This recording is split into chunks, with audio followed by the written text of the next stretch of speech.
صحت عافیت کے بارے میں دعا مانگی جاتی ہے، اللہ تعالیٰ سے سوال کیا جاتا ہے، تو یہ دعا کیسے قبول ہوگی؟ اس کے حوالے سے میں ایک نسخہ عرض کرتا ہوں۔ بہت عرصہ پہلے میں نے ایک کتاب میں پڑھا تھا کہ ایک آدمی تھا، اس کی دعائیں بڑی کثرت سے قبول ہوتی تھی۔ ٹھیک، جو دعا کرتا قبول ہو جاتی، جو دعا کرتا قبول ہو جاتی۔ تو اس سے کسی نے پوچھا کہ یار تم کو اتنے نیک آدمی بھی نہیں لگتے کہ تم کوئی ولی ہو، کوئی بڑی پہنچی ہوئی ہستی ہو، ایسا بھی نہیں ہے، لیکن پھر بھی تمہاری دعائیں اتنی کثرت سے قبول ہوتی ہیں، وجہ کیا ہے؟ اس نے کہا کہ اس کی وجہ یہ ہے کہ میں جب اپنے گھر سے نکلتا ہوں تو مجھے جو بندہ نظر آتا ہے میں اس کے لیے دعا کرتا ہوں۔ سبحان اللہ، ٹھیک ہے۔ روڈ پہ چلتے ہوئے، گاڑی چلاتے ہوئے، بائک پہ، پیدل، خریداری کرتے، مجھے جو بندہ نظر آتا ہے میں اس کے لیے دعا کرتا ہوں، یا اللہ اس کا بھلا کر، یا اللہ اس کی خیر کر، یا اللہ اس کو عافیت دے، یا اللہ اس کے ساتھ اچھا معاملہ فرما۔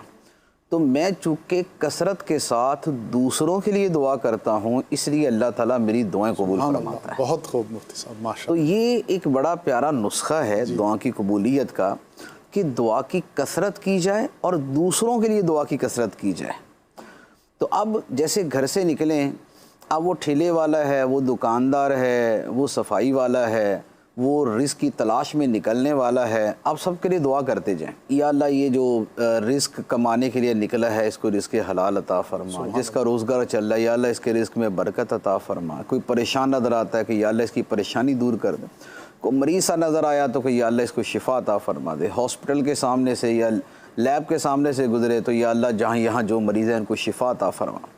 تو کثرت کے ساتھ جب دعا کرنا دوسروں کے لیے معمول بنا لیں تو اس کا نتیجہ یہ نکلتا ہے کہ بندے کی دعائیں قبول ہونا شروع ہو جاتی ہیں۔ اچھا، پھر اس کے بارے میں اس کے چند ایک اور فضائل ہیں اور اس کے اور فوائد ہیں، میں عرض کرتا ہوں۔ ایک حدیث مبارکہ مسلم شریف کی حدیث ہے، نبی پاک صلی اللہ تعالیٰ علیہ وسلم نے فرمایا کہ آدمی کی اپنے غیر موجود بھائی کے لیے دعا اللہ کی بارگاہ میں قبول ہوتی ہے۔ سبحان اللہ۔ کسی کے لیے دعا کریں جو وہاں موجود نہیں ہے تو یہ دعا اللہ کی بارگاہ میں قبول ہوتی۔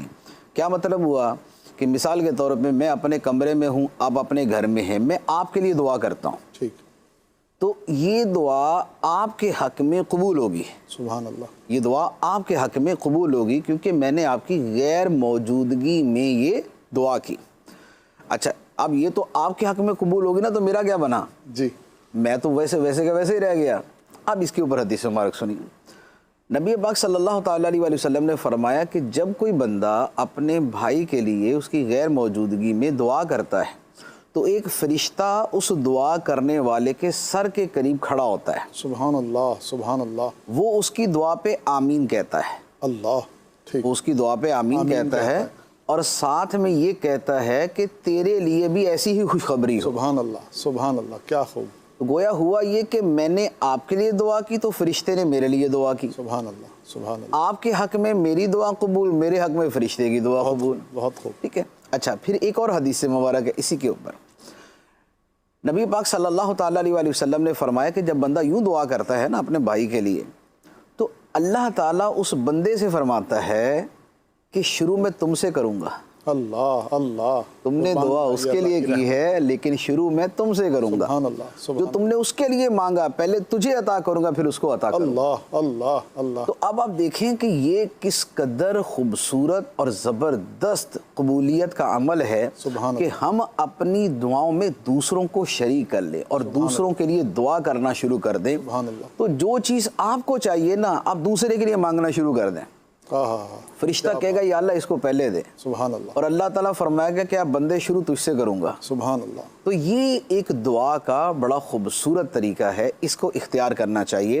اچھا، اس کی فضیلت ایک اور میں فضیلت عرض کرتا ہوں، حدیث مبارک ہے، فرمایا کہ جو بندہ مومنوں کے لیے مغفرت کی دعا کرتا ہے ٹھیک، اللہ تعالیٰ ہر مومن کے بدلے میں اس کو ایک نیکی عطا فرماتا ہے۔ سبحان اللہ، سبحان اللہ۔ اب اس پر باقاعدہ علماء نے تحریر فرمایا کہ جو بندہ یہ دعا مانگے، اللہم اغفر لی ولکل مؤمن و مؤمنہ، اے اللہ مجھے بھی بخش دے اور ہر مومن مرد و عورت کو بخش دے، ٹھیک، تو ہر ایک کے بدلے میں ایک نیکی ملے گی۔ ٹھیک، دنیا میں اس وقت جو مسلمان ہیں ان کی تعداد 1.5 ارب ہے. سبحان اللہ. اور ہر مومن تو یہ نہیں ہے، کیونکہ جو فوت ہو چکے وہ بھی تھے اور جو آئیں گے وہ بھی ہے. کیا بات ہے. تو یہ ایک دعا کہ اے اللہ مجھے بخش دے اور ہر مومن مسلمان مرد عورت کو بخش دے، اس ایک دعا سے اللہ تعالیٰ ہر ایک کی تعداد کے برابر نیکیاں عطا فرمائے گا. تو اربوں کی تعداد میں نیکیاں اس ایک جملے کے ذریعے بندے کو نصیب ہو جاتی ہیں. سبحان اللہ. سبحان اللہ. تو یہ دعا اب یہ دوسروں کے لیے دعا بھی ہے، اپنے لیے دعا بھی ہے، نیکیوں کے حصول کا ذریعہ بھی ہے.